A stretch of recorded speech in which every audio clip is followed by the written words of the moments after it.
వినాయక శాంతి స్నానం. మునులారా, మనిషి తెలిసిగాని తెలియకగాని చేసే కొన్ని పనులు దేవతలకు కోపం తెప్పిస్తాయి. వారు అప్రసన్నులవుతారు. అలా వినాయకుని అప్రసన్నతకు గురైన వారు ఆ విషయాన్ని తెలుసుకునే అవకాశాన్ని ఆయనే కల్పించాడు అంటూ వారి లక్షణాలను ఇలా చెప్పనారంభించాడు యాజ్ఞవల్క్య మహర్షి పుంగవుడు. వారికి స్వప్నాలెక్కువగా వస్తుంటాయి. ఆ కలలు కూడా స్నానం చేస్తున్నట్లు వస్తాయి. మరికొన్ని కలల్లో మరణించిన ప్రాణుల తలలు మాత్రమే కనిపిస్తుంటాయి. కలలోనే కాక ఇళ్లలో కూడా వారిప్పుడు ఉద్విగ్నులై ఆతృతపడుతూనే ఉంటారు. వారే ప్రయత్నం చేసినా సఫలం కాదు. ఏ కారణమూ లేకుండానే నొప్పులు బాధిస్తుంటాయి. వినాయకుని అప్రసన్నతకు గురైన రాజు రాజ్యాన్ని కోల్పోతాడు, కన్యకు పతి దొరకడు, గర్భిణికి కొడుకు పుట్టడు. కాబట్టి ఇలాంటివారే కాదు ఎలాంటివారైనా ఈ శాంతిని చేయించాలి. అప్రసన్నతకు గురైన మనిషికి బంధువులు, బ్రాహ్మణులు కలిసి ఇలా స్నానం చేయించాలి.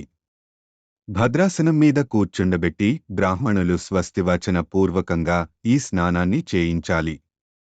పచ్చ ఆవాలను పొడిగా వించి నేతితో కలిపి ముద్దచేసి దానినా వ్యక్తి శరీరంపై నలుగుడు పెట్టాలి.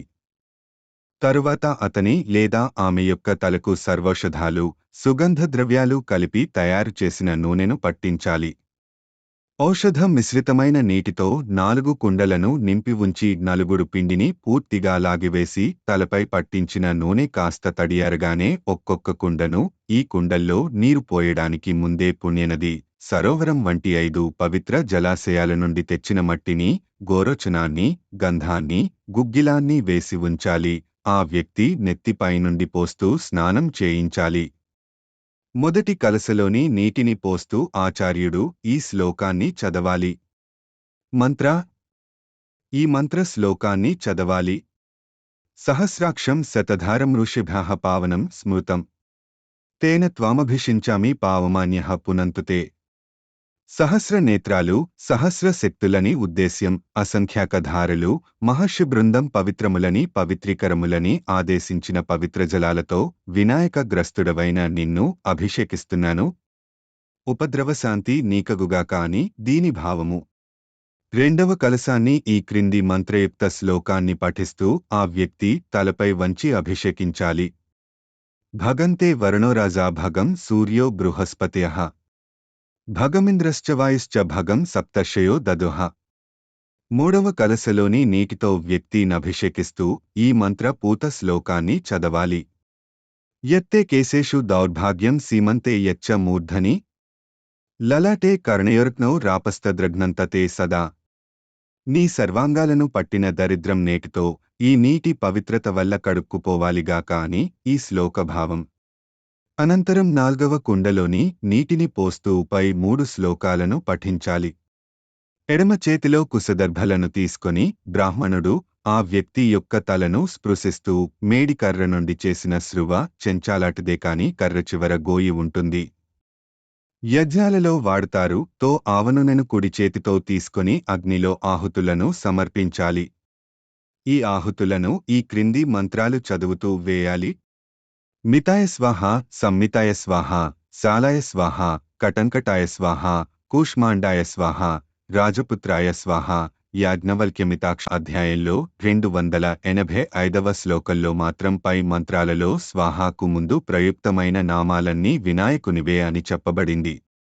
తరువాత లౌకిక అగ్నిలో గిన్నెలో బియ్యంతో అన్నాన్ని వండిచరు హోమగుండంలో వండిన లేదా వేసెడి అన్నం ని తయారు చేసి దానిని ఇంతకు ముందు చెప్పబడిన 6 స్వాహా మంత్రాలతో ఆ లౌకికాగ్నిలోనే హవనం చేసి మిగిలిన దానిని ఇంద్రాగ్నియమాది దేవతలకు బలుల కింద సమర్పించాలి.